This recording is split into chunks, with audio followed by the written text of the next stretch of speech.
आपके सामने ये रहा प्रीवियस ईयर का एक प्रश्न है। विभिन्न महत्व वाले लक्ष्यों की पूर्ति करने के लिए साधनों की दुर्लभता मानव आचरण की एक सर्वव्यापी समस्या है। यह कथन किसका है?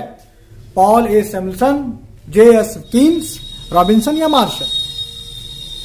क्या ध्यान दीजिएगा, अभी इसी वीडियो में मैंने लास्ट वाली थ्योरी पढ़ाई थी। याद रखिए कौन सी थ्योरी थी, कुछ याद आया? क्या वीडियो पॉज करिए, सोचिए। उम्मीद है आपने सोच लिया होगा। जी हाँ दोस्तों, ये वीडियो में बताया था मैंने। थोड़ा नाम पर जरा ध्यान दीजिएगा, क्या लिखा है? मानव आचरण। मानव आचरण और किसका है? दुर्लभता। दुर्लभता मानव आचरण। थोड़ा की पॉइंट समझिए वर्ड का। आप शायद समझ गए होंगे, कुछ लोग समझ भी गए होंगे। देखिए, ये जो है कथन है रॉबिन्सन का है। अभी हमने इस वीडियो में हमने इनकी जो थिंकिंग पढ़ी थी, यानी इनकी थॉट पढ़ा था हमने। इन्होंने जो बताया था विकास समय सिद्धांत के बारे में, तो ये कथन किसका है? रॉबिन्सन जी का है। और दोस्तों के साथ हम ये भी जान लेंगे और कौन से विचारक हैं जो मानव आचरण को मतलब समर्थन करते हैं या उसका विचार को प्रस्तुत करते हैं। देखिए, उनमें नाम जो आ रहा है, एक है लर्नर का। थोड़ी स्क्रीन छोटी हो चुकी है, बड़ी करनी चाहिए थी, चलिए कोई बात नहीं। एक है लर्नर, मैं यहाँ लिख देता हूँ, आपको समझ आ जाएगा। एक है लर्नर, दूसरे हैं एरिकाल और तीसरे हैं विकिसर। देखिए, रॉबिन्स के अलावा ये जो तीन हैं अर्थशास्त्री, ये भी क्या करते हैं? इस बात का समर्थन करते हैं या इस विचार को प्रस्तुत करते हैं कि विभिन्न महत्व वाले लक्ष्यों की पूर्ति करने के लिए साधनों की दुर्लभता का मानव आचरण की एक सर्वव्यापी समस्या है। ये तीनों जो थिंकर हैं इस बात को मानते हैं। तो दोस्तों नोट कर लीजिएगा, क्योंकि कई बार घुमा फिरा के इनका हो सकता है सीरीज से पूछ सकता हो या इनका आगे पीछे सीक्वेंस से पूछ सकता हो। ये भी पूछ सकता हो कि एरिकल के अनुसार दुर्लभता मानव आचरण की एक विश्वव्यापी समस्या है या नहीं। बता सकते हैं आगे, पता नहीं आगे एग्जाम कैसा हो, पर आप एग्जाम के लिए थोड़ा याद रख लीजिएगा। तो दोस्तों चलते हैं अगले क्वेश्चन की तरफ। अगला प्रश्न ये रहा आपके सामने। किसने कहा था कि इच्छाओं से मुक्ति पाना ही आर्थिक समस्या है? ध्यान सुनिएगा, किसने कहा था इच्छाओं से मुक्ति पाना ही आर्थिक समस्या है? आपके सामने है एडम स्मिथ, जेके मेहता, मार्शल, रॉबिन्सन। आप चाहें तो वीडियो को पॉज करें और उसके बाद बताएं क्या होगा। सोच लिया आपने? इसका जवाब होगा जेके मेहता। यह भारतीय अर्थशास्त्री हैं और याद रखिएगा, इनका जो थॉट है या थिंकिंग है या इनके जो विचार हैं आपको यूपी टीजीटी के अंदर और अन्य टीजीटी के अंदर बहुत ज़्यादा मिलते हैं, क्योंकि यह इंडियन है, इसलिए इनके विचार को याद रखिएगा। ये किसका कथन है? यह है जेके मेहता जी का। अगला प्रश्न है, अर्थशास्त्र की विकास केंद्रित परिभाषा किसकी देन है? यानी अर्थशास्त्र की विकास केंद्रित परिभाषा किसने दी है? पहला ऑप्शन आपका है पॉल ए सैमुअल्सन, दूसरा है जे एस कीन्स, तीसरा रॉबिन्स और चौथा मार्शल। बताइए किसकी हो सकती है? हमने अभी इसी वीडियो में सारी विचारधारा पढ़ी है और आप देखेंगे, आप जानेंगे और समझेंगे। और आप पुराने जो नोट्स आपने नोट किए होंगे तो देखिए ध्यान से, ये जो विचारधारा है ये पॉल ए सैमुअल्सन की है। बिल्कुल राइट जवाब यही होगा। ये विचारधारा किसकी देन है? पॉल ए सैमुअल्सन की। अगला प्रश्न आपके सामने है, यह कह रहा है धन स्वयं एक लक्ष्य नहीं है, यह लक्ष्य का एक माध्यम है और एकमात्र लक्ष्य मानव कल्याण है। यह किसका कथन है? डी रिकार्डो का, एडम स्मिथ का, मार्शल का, जेबीसे का? जरा सोचिए। अगर समझ नहीं आ रहा है तो थोड़ा सा हिंट दे रहा हूं मैं। मानव कल्याण किसने कहा है? मानव कल्याण जिन्होंने अच्छे से पढ़ा वो समझ गए होंगे। यह कथन है मार्शल का। ठीक है, जो मानव कल्याण की थ्योरी है अर्थशास्त्र के अंदर वह मार्शल की देन है और एक कथन भी किसका है? मार्शल का। अगला प्रश्न आप लोग देख रहे हैं, अर्थशास्त्र में चयन की समस्या उत्पन्न होती है क्योंकि आवश्यकताओं की प्राप्ति अति आवश्यक होती है, संसाधन प्राप्ति पद्धति होते हैं, संसाधनों के वैकल्पिक स्रोत होते हैं या संसाधनों पर सरकार का अधिकार होता है। या सोचिए और बताइए इसमें क्या आंसर होगा।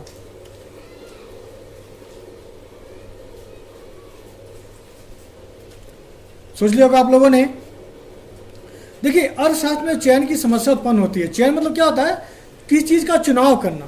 थोड़ा प्रश्न को समझिए, किस चीज का चुनाव करने की समस्या उत्पन्न होती है और किस चीज का चुनाव अब तब समस्या कब उत्पन्न होती है जब किसी एक वस्तु के ज़्यादा स्रोत होते हैं या एक वस्तु ज़्यादा उपयोग होते हैं तब उसका आप थोड़ा समझ सकते होते हैं आखिर इस वस्तु का हम क्या क्या प्रयोग करेंगे। तो आप मेरे ख्याल समझ गए होंगे इसका उत्तर क्या होगा। इसका उत्तर होगा संसाधनों के वैकल्पिक स्रोत होते हैं, यानी जो संसाधन होते हैं उसके स्रोत क्या होते हैं, वैकल्पिक होते हैं। ठीक है, जैसे लकड़ी हो गया, लकड़ी से आप फर्नीचर बना सकते हैं, बेड बना सकते हैं, मकान बना सकते हैं, खाना भी बना सकते हैं। ठीक है, पर आप जानते हैं संसाधन क्या होते हैं, सीमित होते हैं। तो इसका सही उत्तर क्या होगा, संसाधनों के वैकल्पिक स्रोत। अगला प्रश्न आपके सामने है, अर्थशास्त्र के अध्ययन की आगमन रीति का श्रेय किसे दिया जाता है। ऑस्ट्रेलियाई विचारधारा, जर्मनी की ऐतिहासिक विचारधारा, प्रतिष्ठित विचारधारा और चौथा है रूसी विचारधारा। जरा सोचिए, यूपी टीजीटी 2021 का प्रश्न है।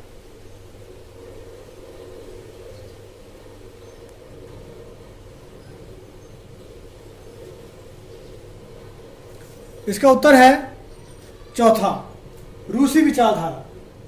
जी हाँ दोस्तों, रूसी विचारधारा ही आगमन रीति का इसमें श्रेय दिया जाता है। रूसी विचारधारा से उत्पन्न हुई थी और एक अर्थशास्त्री हैं रोसर, उनकी पुस्तक है राजनीतिक अर्थशास्त्र।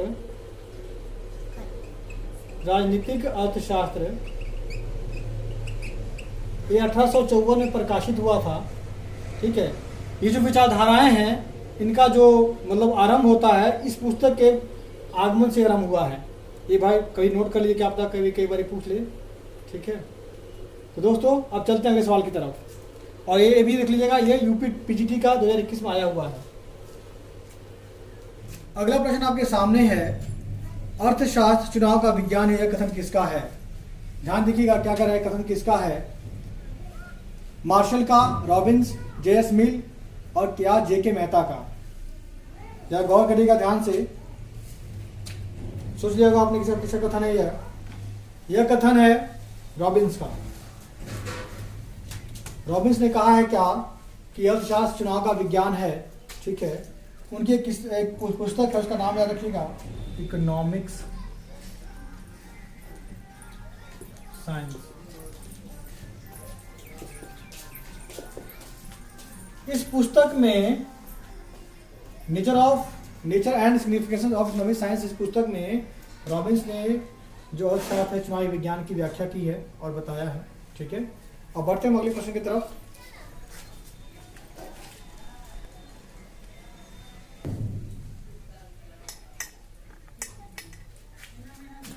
आपके सामने अगला प्रश्न है, अर्थशास्त्र का जनक किसे कहते हैं। जैसा कि ये पहले हमने जो थिंकिंग है अर्थशास्त्र को उसमें हम डिस्कस कर चुके हैं कि अर्थशास्त्र का जनक किसे कहते हैं। आपको अच्छे से अगर याद ना तो एक बार नोट देख लीजिए, आपको पता चल जाएगा। अर्थशास्त्र जो जनक हैं वह है मार्शल। जी हाँ दोस्तों, अर्थशास्त्र जनक हैं, उनका नाम क्या है, मार्शल। ठीक है, और मार्शल ने ये कहा है कि अर्थशास्त्र जो है धन का विज्ञान है। ये भी नोट कर लीजिएगा, धन का विज्ञान किसने कहा है, मार्शल ने कहा है। दो बार याद रखिएगा, ये जनक भी हैं, उन्होंने थ्योरी किया, धन का विज्ञान है अर्थशास्त्र, ये किसने कहा है, मार्शल ने कहा है। और यूपीटीजीटी 2021 में ये प्रश्न आ चुका है। तो दोस्तों बढ़ते हैं अगले प्रश्न की तरफ। अगला प्रश्न है आपके सामने, अर्थशास्त्र की किस परिभाषा के लिए उसे घृणित विज्ञान कहकर आलोचना की गई है। ध्यान सुनिएगा, अर्थशास्त्र की किस परिभाषा के लिए उसे घृणित विज्ञान कहकर आलोचना की गई है। ऑप्शन आपके सामने है, अर्थशास्त्र कल्याण का अध्ययन का है, या अर्थशास्त्र सीमित का अध्ययन है, अर्थशास्त्र वृद्धि का अध्ययन है, या अर्थशास्त्र धन का अध्ययन है। इनमें से बताइए कौन सा है परिभाषा जिसके लिए इसको घृणित विज्ञान कहा गया है। सोच लिया होगा आप लोगों ने। देखिए, इसमें जो घृणित विज्ञान कहा गया उसे अर्थशास्त्र धन का अध्ययन है, इसके लिए कहा गया है। क्योंकि जो क्लासिकल अर्थशास्त्री थे, या आप कह सकते हैं जो पुराने अर्थशास्त्री थे, प्राचीन अर्थशास्त्री, उन्होंने क्या कहा है, उनका ध्यान सिर्फ यही था कि जो अर्थशास्त्र है वो धन का अध्ययन है। वो उन्होंने ये भूल गए कि धन क्या है, साधन है। ठीक है, और मनुष्य की आवश्यकताओं की पूर्ति करने के लिए बस एक साधन है, मात्र है। ठीक है, और कुछ नहीं है, ये और कुछ नहीं है। जो क्लासिकल अर्थशास्त्री थे इस बात को भूल चुके थे, इसलिए इसको घृणित विज्ञान कहकर इसकी आलोचना की जाती है। वो अलग की बात है। जो मॉडर्न अर्थशास्त्री थे उन्होंने क्या किया, इस चीज को, वो अलग की बात है। जो मॉडर्न अर्थशास्त्री ने इस कमी को दूर कर दिया और उन्होंने इसको कल्याण का अर्थशास्त्र कह दिया।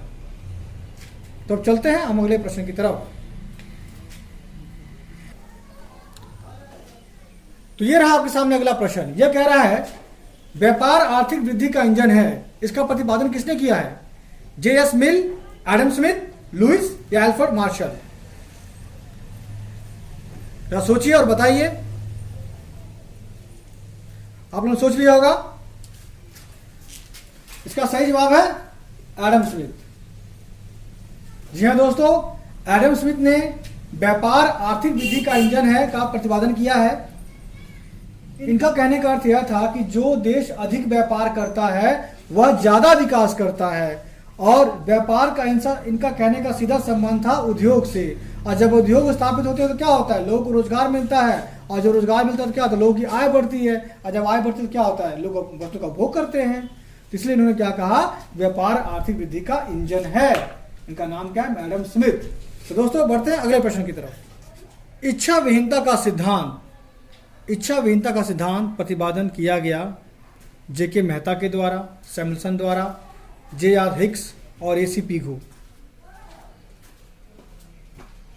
इसका जवाब आप लोग जानते होंगे अगर आपने पहले से मैंने जो थॉट पढ़ाए थे इकोनॉमिक्स अर्थशास्त्रियों के, जिसने पढ़ा होगा वो जान गया होगा। इसका जवाब है जे.के. मेहता।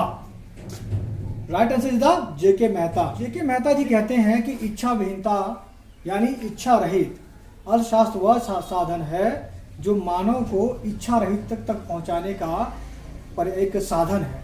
कह रहे हैं तो यह कह रहे हैं कि अर्थशास्त्र वह साधन है जो मानव को इच्छा विहीनता या इच्छा रहित तक पहुंचाता है। सिंपल सी बात है। तो यह है जे.के. मेहता जी। चलते हैं अगले क्वेश्चन की तरफ। देखिए इस प्रश्न को, यह प्रश्न जो है बहुत ही आसान है।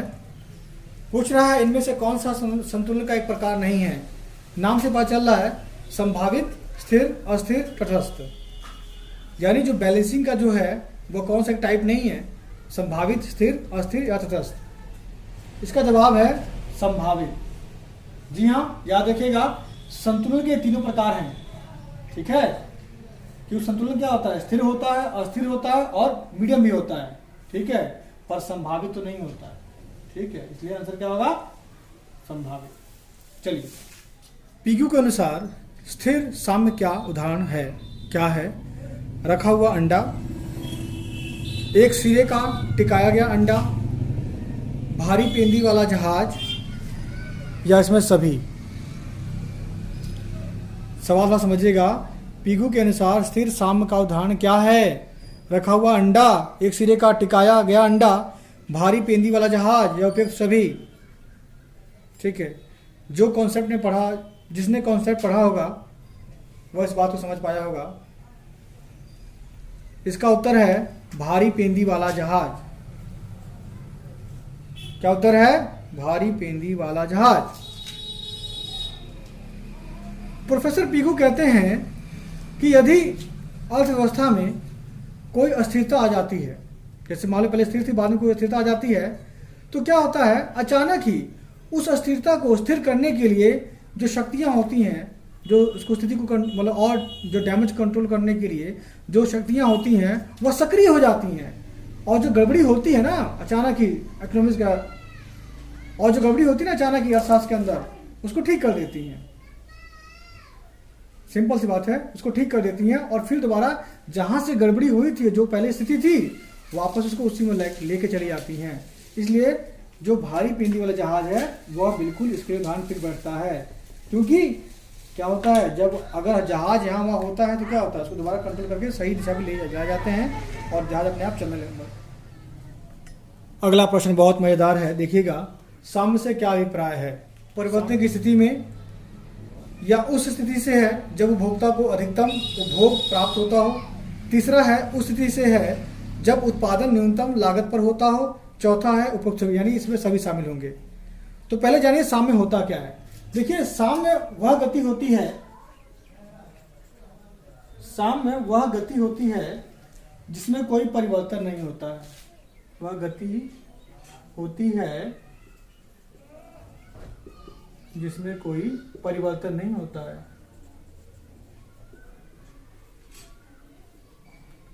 नहीं होता है, सॉरी।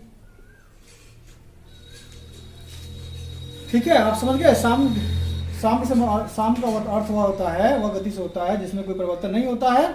और इस अवस्था में कोई फार्म या कोई कंपनी कह लीजिए, उस कंपनी को हम तभी सम्यक स्थिति कहेंगे, तब सम कहेंगे जब वह उस अवस्था में पहुंच जाए जहां से उसका दोबारा पुनर्गठन ना हो, या उस विकास चरम को छू ले जहां से दोबारा उसमें कोई परिवर्तन ना किया जा सके, तो उसे हम बोलेंगे साम्य। और अगला प्रश्न आपके सामने है, मार्शल एवं वालेस की तुलना का उपयुक्त कथन अंकित करें। मार्शल और वालेस दोनों की जो कथन है उनका तुलनात्मक अध्ययन करना है।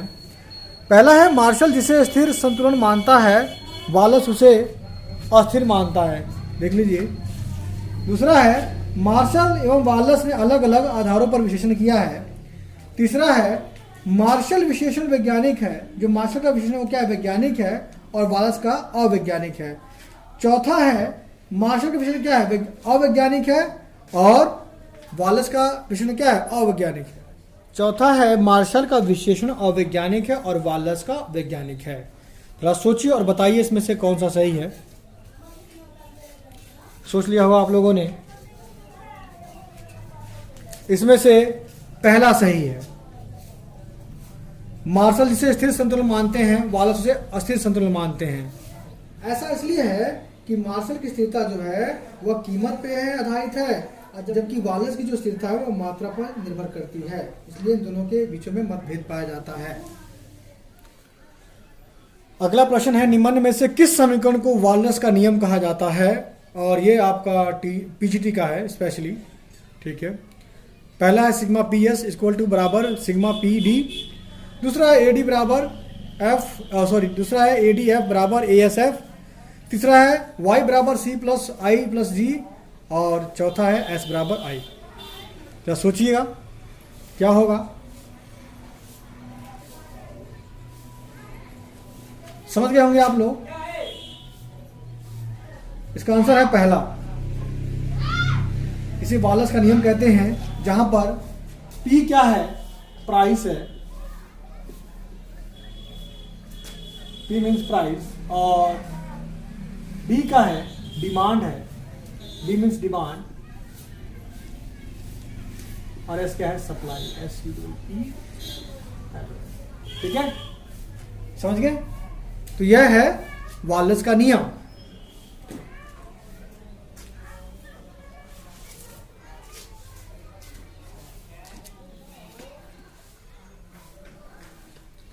वालेस ने सभी बाजार में व्यक्तिगत क्रेताओं विक्रेताओं की परस्पर क्रियाओं का वर्णन करने के लिए इसका समीकरण का प्रयोग किया था, और उसने यह भी कहा कि सभी संबंध वस्तुओं और साधनों की कीमतें और मात्राएं उनके द्वारा एक साथ निर्धारित की जा सकती हैं।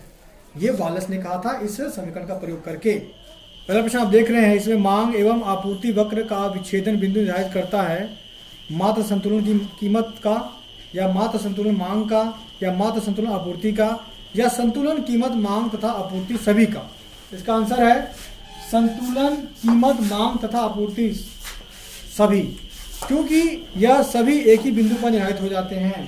तो इस वीडियो में आपने अर्थशास्त्र की कुछ परिभाषा जाना, और जो इनके अर्थशास्त्रियों के विचार जाना है, और अर्थशास्त्र कितने प्रकार का होता है, कितनी विचारधारा का होता है, अपनी विचारधारा के बारे में जाना है, और जो प्रीवियस ईयर के जो प्रश्न पत्र हैं टीजीटी पीजीटी के, इसमें हमने सभी कवर किया है। तो दोस्तों इस वीडियो को यहीं समाप्त करते हैं, मिलते हैं अगली वीडियो में। तब तक आप पढ़ते DB एजुकेशन साथ में। आपका समय शुभ हो। जय हिंद।